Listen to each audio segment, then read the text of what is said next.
On this beautiful Sunday here in the province of Southern Ontario, we're seeing mainly sunny skies and temperatures in the teens. I had a little bit of light frost out there this morning, so still Jack Frost in the forecast, so still a little bit early.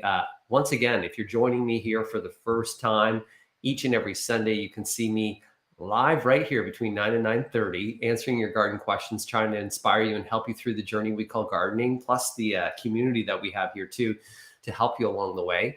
For those that want to learn a little bit about, forgive me, container gardening, you can also go on my Facebook page. And on my Facebook page, you'll see that earlier this week on Thursday evening, I did a container gardening 101 for Lowe's Canada. So check that out there, where we talk a little bit about things that go on in the container as well.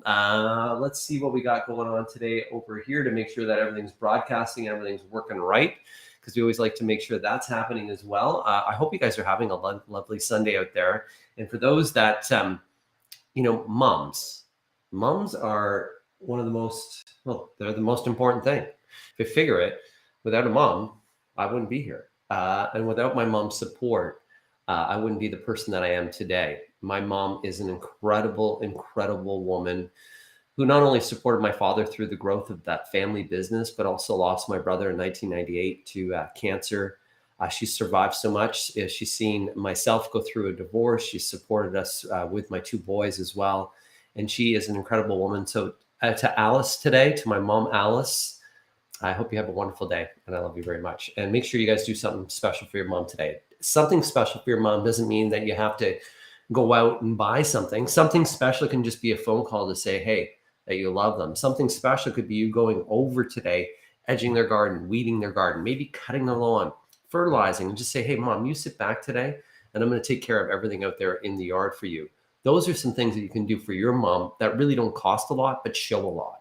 Sometimes in life, it's more about showing or giving yourself than giving something that's material that's out there. Of course, moms do like some material things as well. Let's say good morning to Tina from Thessalon this morning. Good morning to you, Tina.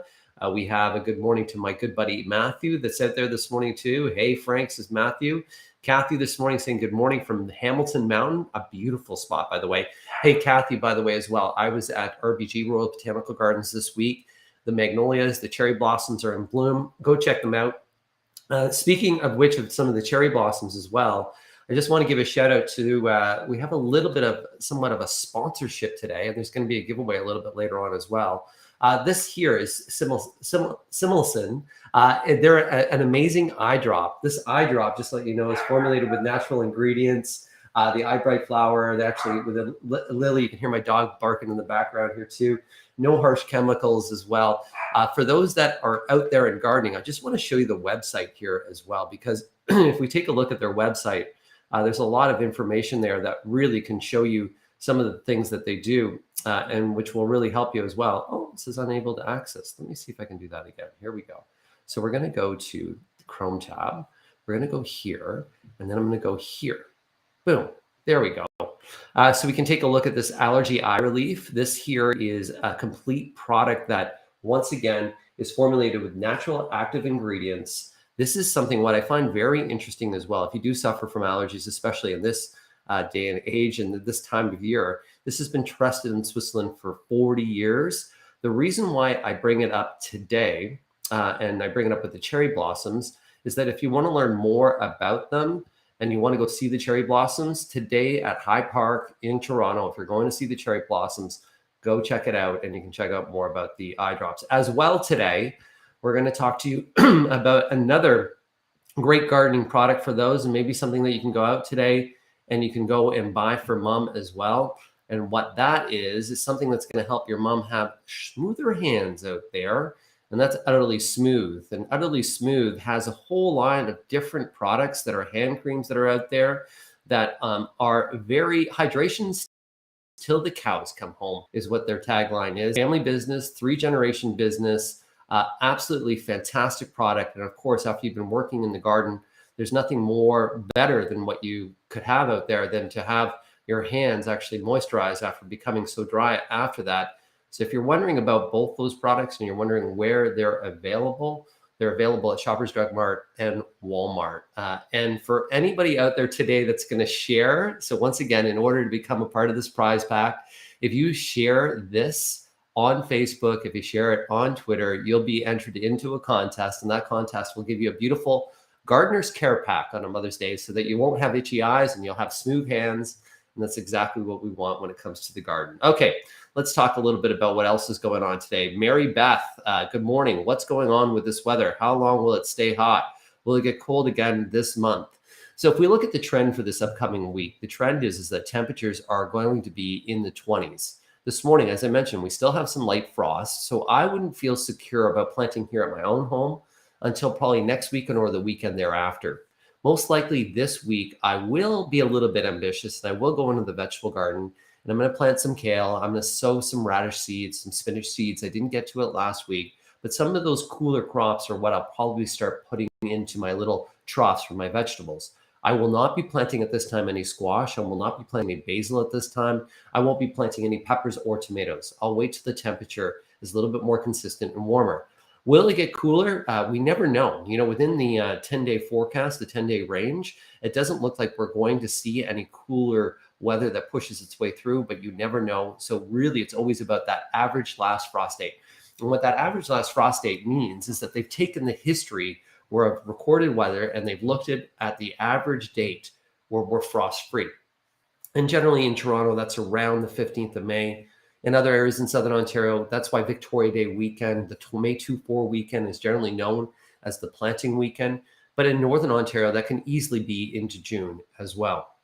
So there's that question that's there. Good morning. We got another question here too from Penetang. The black mulch I put down last summer is all white underneath it. Is that okay, or will it affect my flowers? Mulch, when we put it down, actually breaks down. And the reason why mulch is actually a good thing is as it's breaking down, it's adding into the soil. That white that you're seeing underneath the mulch is, some fungus spores that are working. If you kind of want to make that go away or kind of take away a little bit more, just rake up your mulch, put a little bit of air through that. That'll dry it up and will improve it. But each and every year, you should be throwing a couple bags of new mulch down because everything that's broken down, you got to replenish that back. So always add a little bit of new mulch in as well. And as well, I had some questions about potting soil, whether you can use potting soil from last year. I always like to improve the top third, at least 30% of my potting soil, my containers with new soil. And the more new soil you put in, the better that it will be. If last year you had any disease in any containers, I would recommend you getting rid of that soil, putting it into the compost versus then using that container. That container, as you empty it, wipe it out with a little bit of bleach. That'll take care of any overwintering fungal spores that are sitting there and minimize disease for you. Okay, so let's take a look at what else we have here. We just got a hi. I like a hi from Penny today. Hi, Penny. Here's another question that we have as well. If I use Scott's 911 lawn response, so once again, the Scott's 911 lawn response has mulch, fertilizer, and seed. You put it in a broadcaster, you spread it across the lawn. Do I need to topsoil as well? No, because it already has that mulch with it. And that's the whole thing. It's a one-time application.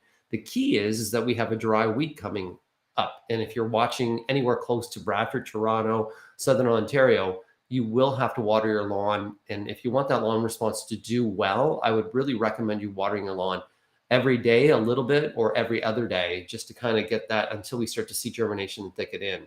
And really, you're really putting an inch of water down, but every other day would be something that's good. You're still seeing some morning dews out there, so that really helps out. But the dry weather, if it all dries out and we get wind, that 911 lawn response, the mulch, the seed, and others can actually easily be spread and actually be blown away. Forgive me. Pietro, good morning. Good morning to you too, man. Hey, Brenda, good morning to you. I hope you're going to have a great Mother's Day overall. This is for Georgia. Georgia Pike. Frankie, I'm worried I may have put grass seed down too early, just over a week, and I don't see any growth. Yeah, you wouldn't, because it's just been too cool for that grass seed to germinate. We need soil temperatures 15 to 20 degrees for it to consistently germinate. Average daytime highs this week have been lower teens, so to speak, and not in the upper range. I would put some more grass seed down over the area, and you're probably going to see that germination. Some grass seed takes 7 to 10 days before it germinates anyways. So I wouldn't worry so much, but just probably it's been sitting dormant because it just hasn't been warm enough. It needs to contact soil. If you're wondering with grass seed Grass seed doesn't need to really be covered with soil. It just really needs to be contact. It needs to make contact with soil. So as long as there's some area or something that it can make contact to, it will eventually germinate. Here's another good morning. Sod's available now too. So if you have smaller patchy areas and you want to just quickly improve them with sod. Earlier this week, I did a segment that's airing next week, I believe, on City Line, talking about female dogs and dog burn patches. Once again, that dog burn patch is due to the urine, the acidity of the urine in that dog. You need to rake that area away. And then you'll really need to put some lime down to neutralize the acidity, then soil and seed. Scott's does have an easy seed for dogs, dog patch easy seed, and that one there has everything combined in. So just a reminder there as well. Susan says good morning. So good morning to you, Susan. Georgia, we already got that one. Susan Staple, by the way, good person. Good morning to you as well, Lisa, or Liz, or Liz. Sometimes I want to make sure your name's said right. Marlene, should I cut the skinny asparagus shoots? No, I would leave those skinny asparagus shoots that are popping up. They will gain some, they will go into a fern-like plant. As they go into that fern-like plant, they'll gain some more energy to the root system.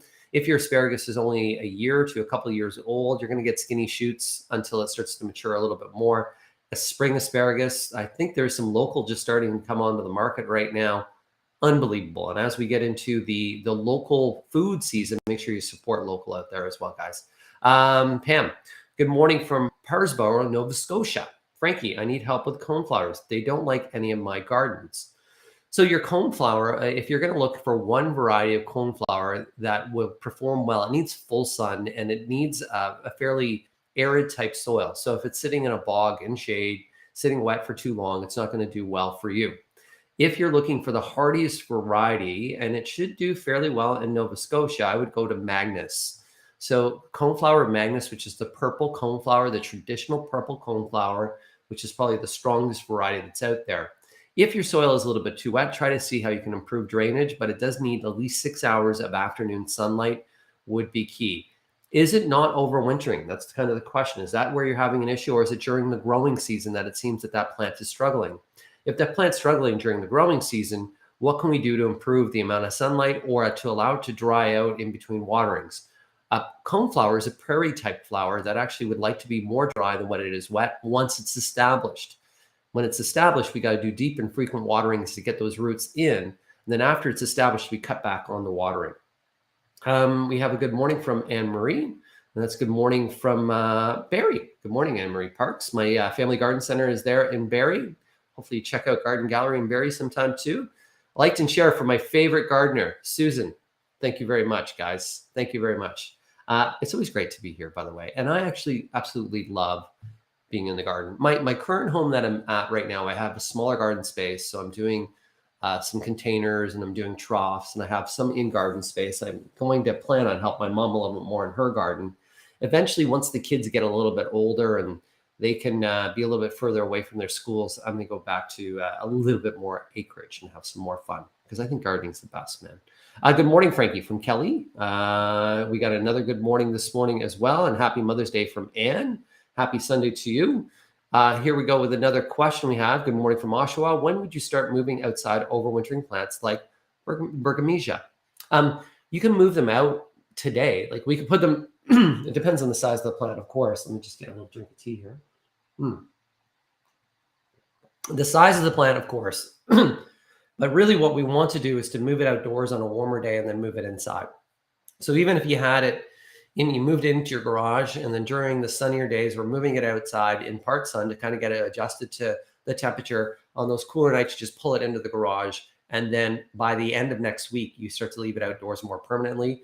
We do need to harden it off. And it's not just hardening it off for temperature, it's also hardening off for light. So allowing it to have we're putting it in part sun first, then moving it into full sun, and then moving it over into your place that's going to be. The cool nights right now, I still see some temperatures with single digits through the overnights. I wouldn't be totally secure for plants to be outdoors until the end of next weekend. There we go. And we still have to monitor. So it's really hard. Like the weather changes. We all know that the weather changes. Here we go for another question. Morning, 2 questions, please. Boom. What are some of your favorite perennials we can plant as borders at the edge of a garden for west-facing yard? West-facing yard, full sun. Dianthus pinks. Dianthus pinks is a nice low ground cover, fantastic plant. That's over, that blooms pink, easy for it to come back. It matted sound. It's more of a ground cover that you'll do. Even as another border that would be a little bit more higher of a border if you want that and you want it more where it's more mounding in habit. Think about brilliant sedum. It's going to be one that's going to be a little bit taller, but it can make a very nice border. And then behind it, you can even plant some hydrangeas. That would look really good. Nepia, which is actually catnip. Some of the perennial catnips as a front border plant are fantastic as well. What is the best soil for a veggie garden? Just compost or a mixture of compost and topsoil? So I would just compost is completely fine, but you want a well-drained soil that's rich in organic matter. So if you have a clay-based soil, build a raised bed. Mixing compost and topsoil together is not a bad thing. It's actually a good thing too. But really, the more compost, the better it's going to be overall. So we got Janine White saying good morning. Good morning, Janine. Good friend Janine. James, my buddy James, good morning to you. Happy days to you, my friend. Happy days to you. Big smiles to you. James, a fantastic man who's gone through some adversity in life with the loss of his wife, Carolyn, who's a really good friend of mine too. So she's watching over us, bud. Good morning, Frankie. Where can I find the aluminum troughs for planting veggies, says Deb Curry. Any farm supply store, you can actually go on Kijiji. You'll actually see some farmers that will be getting rid of them. I got mine from a place called Tractor Supply Center. Now it's been renamed to PV Mart. I had to pick them up, so I need a pickup truck. So there's a little bit of work that goes behind that. Rashid is saying, good morning, Frankie Flowers from Brampton. Good morning to you as well.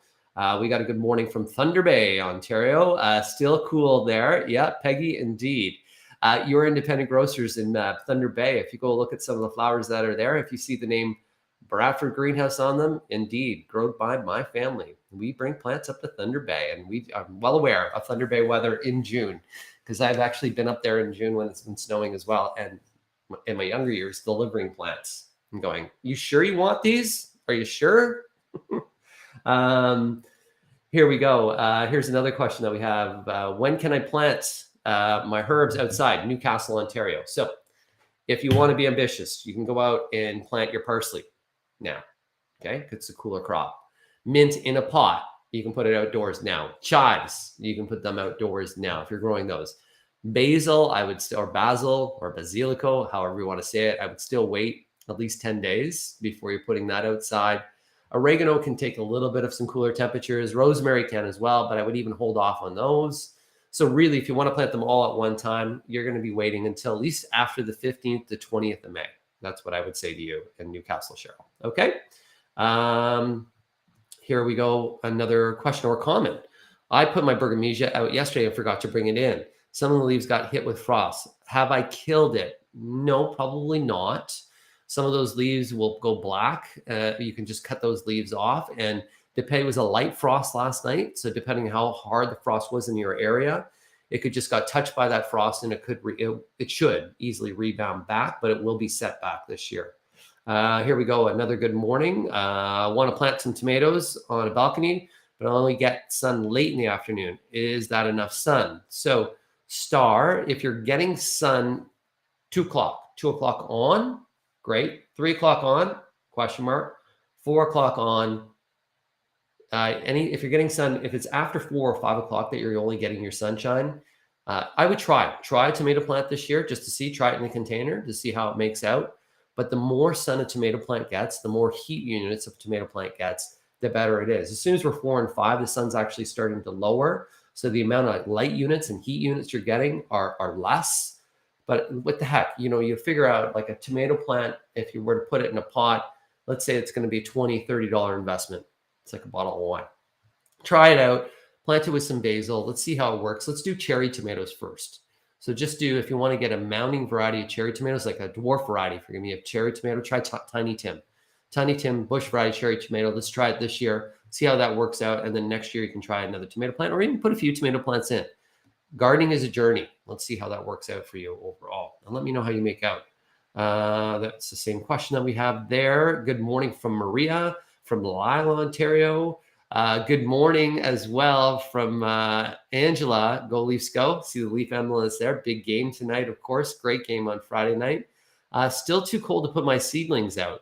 Carol, you can put them out during the afternoons and then bring them in at night. So then you can start to harden them off. So I really encourage people to take a look on Google if you're growing seedlings for the first time about hardening off your seedlings. Hardening off your seedlings, we're not just hardening them off for temperature. We're also hardening them off for light. Even though you had them in a nice west-facing room in your home, still the amount of light that you receive outdoors is way different than the light indoors, and that will sun scorch or sunburn those plants. So put them out in part sun first, then moving them into full sun after a few days, and then with the temperature warms enough that we don't have frost at night, they can then stay outdoors.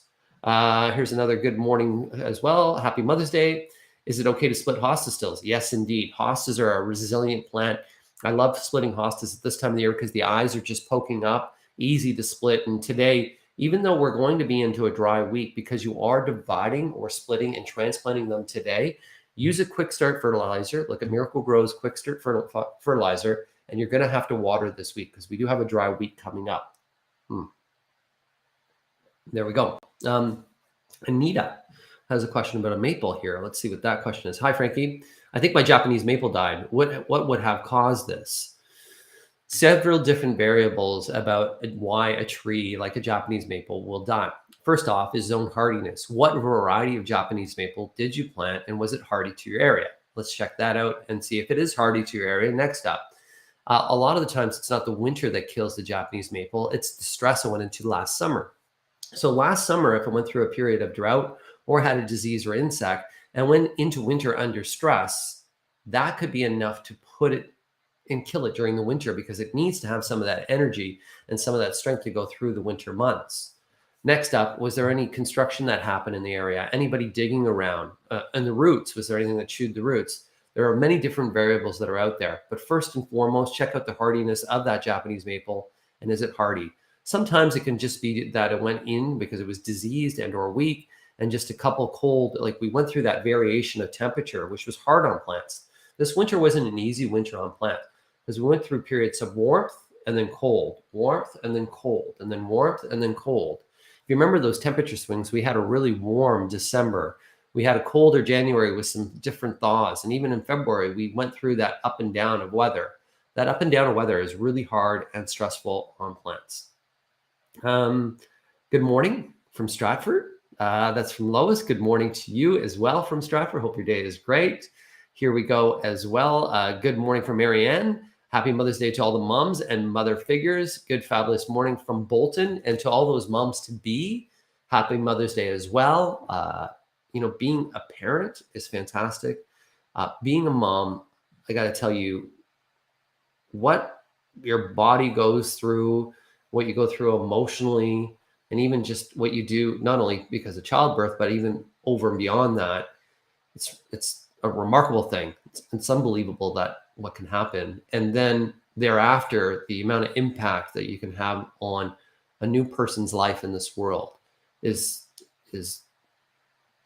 it's unspeakable, really. You can't really figure out the words to share, but moms are pretty friggin' awesome. That's what I'll say. Moms are awesome. Can I plant outside daytime and bring back inside at night till the weather gets better? Rashid, indeed. That's, you place them outdoors, it's hardening off. You place outdoors, bring them in till we start to see. And we're hardening off not due to temperature, but also to light. A lot of times people forget that. They'll take a plant that was inside. Let's say that you had a hibiscus plant. It was inside. You wait till the warmer weather and you put it right outside in full blazing hot sun. And then you're wondering why the leaves actually start to look like they blistered and some of the leaves fall off. Well, it's just got sun scorch, gets sunburn. It's just like us. It needs to adjust to those outdoor lights. We're getting some comments. This was great, by the way. Replying to Ashley Brown, yes, perfect time. This is from Judy. That's the whole idea about this community, is on this community, I can't get to all the answers and all the questions all at once. So we have the community on here that are out there sharing their information and helping out. So Judy, thank you. And Ashley, keep asking questions because that's why we're here. Here we go with another question and or comment. This is from Lori. Lori, I purchased a hydrangea. Can I plant it in the ground now or should I wait? If it is a hydrangea that I purchased outdoors in the nursery, like PG, Limelights, any of those, and it's not in bloom, it doesn't mean that it's been forced. If some of the plant material that you're seeing at greenhouses right now have been forced to be in bloom and they have big leaves on them, you can still plant them in the garden. But if we have a cold night, what you'll see, and we have a frosty night, is we could get some damage on the leaves that are there. But indeed, if it is one that looks still fairly dormant, or it just has some leaves just emerging, then yeah, go ahead and plant it. Even if you do plant it on a cold night, if it's not that big of a plant, just taking a bucket and putting a bucket over top of it with a stone, that's all you need for frost protection. Here we go. Another question and or comment from T-Bone Camaro. Good morning from the Hollow Marsh. Lots of onions getting seeded. Indeed, I see my cousins are out there. So my cousins, Riga Farms, are out there seeding the onions, carrots, and beets as well. It is this time, but see, some of their cool crops like onions, carrots, beets, radishes, spinach, some of the lettuces. You can get out there and sow some of those vegetables even in your own gardens right now, because they are cool crops. It's going to take them at least 10 days to germinate. Then when they germinate, we're into warmer weather, and boom, you're off to the races. There's Tracy that's saying good morning to everybody as well. Morning as well. Here we go. Another question about a new garden. Brenda, I'm creating a new garden. When is the ideal time to plant perennials? Thanks again for all your help. Brenda, planting perennials, you can even plant them now as long as that they are not been forced. So as I was mentioning, but let's say that you have a friend that's dividing the perennial garden up right now, and you can actually create your perennial garden and then also take advantage of them dividing and getting rid of some of their plants. And those plants have already acclimatized themselves to the outdoors. Plant sales are coming up, so you can go to plant sales and get them. But you can start to plant a perennial garden, plant a perennial garden right now. It's more annuals that we got to be worried about with temperatures. Things like impatiens, we got to worry about. Begonias, we got to worry about. Dahlias, we got to worry about. Even some of the canna lilies, coleus, those are all soft foliage that if they freeze, the water inside those leaves, inside the cells of the leaves will expand, and then that'll break the cell wall and then cause that plant to die that's over there. Here we go. We got another good morning. Frank, I have palm indoors from last summer. They have sticky and shiny. What can I do? They are in my garage. Thank you. So that sticky shiny is actually an insect. That insect can be anything from a mealybug, even some aphids sometimes can cause that stickiness, and even a red spider mite. Bug Be Gone. Use Scott's Bug Be Gone, Ortho Bug Be Gone as well. And with that, do I have a Bug Be Gone here? I don't have a Bug Be Gone. Let me see what I got over here to see what I got. No. So the Bug Be Gone, which is an insecticidal soap, that's what you're going to use to treat that insecticidal soap. And you're going to have to do a couple applications. And even by putting it outdoors, you'll see with the treatment of that insecticidal soap, and then some of the beneficial insects outdoors will go and help you out as well. But look on the foliage. As soon as you see a sticky substance on your leaf, the reason why it's sticky is there is an insect that's eating the leaf. And then in behind that, as it's going to the bathroom, it leaves that like honeydew residue that's sticky. And often, sometimes you'll see ants go up on a plant to eat that. And that's why sometimes when you have ants on a plant, look at them in front of them and you'll see aphids in front of them overall. Matthew, just going to give Matthew a shout out. Matthew collects some signatures from people all over the world. Check out his name. You can find out. I wish you a happy Mother's Day weekend. I hope you all have a good weekend with your mom and your kids. We did Mother's Day yesterday with my mom, and we had lobster. Pretty good. It's pretty good. Lupins were great for 2 years. They are dead this year. Any idea why? Lupins are biennials. So meaning that they bloom every other year, and the lupins themselves will drop seed, and those seed will replenish themselves. So the lupins themselves, you may need to replant, but also whenever you're doing your gardening, if you see little plants that are growing around your lupins, don't pull those out and assume that they're weeds. They're actually next year's flowers, next year's growth. So you always got to make sure that you're leaving, and even with mulch, if you're mulching a garden full of lupins, probably not really recommended because you won't get that every other year growth. So they're biennial, they flower actually every other season. This is from Pam.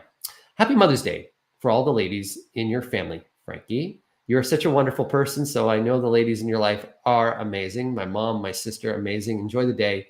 My shade seeds and white clover is down in my backyard. It's growing. I'm the person with the small backyard. That's from Pam. Pam, thanks for the comment, number 1, 2. I couldn't read the rest of it that's there, but I'm sure I'm so happy. Actually, I'm the person, there it is, with the small backyard facing north with a red maple tree and tons of shade. Thank you so much from Scarborough. You're welcome, by the way. This is a question as well that we have out there. Love Garden Gallery from Sarah.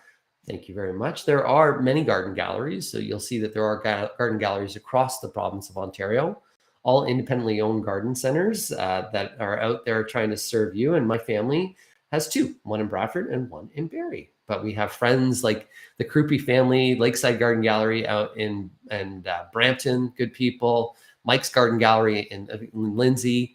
Of course, it's Gary's Garden Gallery. His son is Mike. That's why I called it Mike. Because Mike, big shout out to Mike out there and Lindsay as well. Andrea Sweeney, question for her. I put seedlings outside during the day under a window. Is it okay to leave them out overnight yet or still too early? Still too early. We had a frost last night. So I would not really want you to be doing that. Here's a question that we have here. And it's about what would cause end rot on zucchini. So end rot happens on many things. Blossom end rot happens on zucchini. It can happen on peppers. It can happen most commonly on tomatoes. It can be due to different weather patterns, overwater, underwater, not a good enough air circulation. But the way that we can minimize the amount of blossom end rot is we can actually improve the calcium to that plant. So we look for fertilizers that are calcium enriched fertilizers. So if you look at Scott's Miracle Grow, if you look at Miracle Grow's vegetable food, it's the one with the red top. So you look for that at your stores that you're going to shop for your garden supplies. The one with the red top, that one there actually has a calcium enriched. It has organic ingredients. It's a shake and feed one-time application that'll improve the amount of calcium intake into your zucchini, tomato, and or pepper. And then that will minimize and reduce the risk of getting blossom end rot. So it's called blossom end rot. We're going to answer one more question that's out there. Morning, pal. Who's that from? Johnny, JJ Baumeister, or Baumeister. I always call them both. But JJ Baumeister Landscaping in Stouffville. Boom. Actually up in Haliburton as well. Great guys, good people, good friends, quality work. You are quality, JJ, quality. Sherry, good morning to you as well. For the troughs, is triple mix soil good to top up, Frankie? Yes. So what I do in my troughs is I use a triple mix and or a compost, and then I put a few bags of potting soil and or just a half a bag of peat moss in there just to lighten the soil a little bit. Sometimes the triple mix itself may be too heavy, but it's a big soil mass. The troughs too, you don't have to fill them all full of soil. The bottom third, you could actually put some logs in there. So even some, you could put even some wood, some chopped wood that's in there. Like, what am I saying? Logs of wood in the base, you can do that, or pots flipped upside down just to take up some of that soil volume. In the troughs, drill additional holes in the bottom to improve drainage, because that one side plug is not enough for drainage. So that's going to be it for today. Once again, take a look at that giveaway. Just share this and you can win a prize pack for your hands from Utterly Smooth hand cream. Fantastic product that's out there, a whole bunch of different ones. And also we want to make sure that you don't have itchy eyes with a beautiful, beautiful allergy eye relief, all with natural active ingredients from Simicillin. Beautiful product as well. Check them out today if you're going to be going down to the cherry blossoms at High Park. If you're watching us anywhere in Toronto, everybody have a fantastic Mother's Day overall. And a reminder again, why is gardening so great? Gardening is so great. It's so much better than therapy. The reason why gardening is better than therapy sitting on a couch is not only do we get to feel good, do we get to be active, do we get to be fitter because it's a physical outdoor leisure activity. Gardening is better than therapy because in the end, we also get tomatoes. And who doesn't like tomatoes?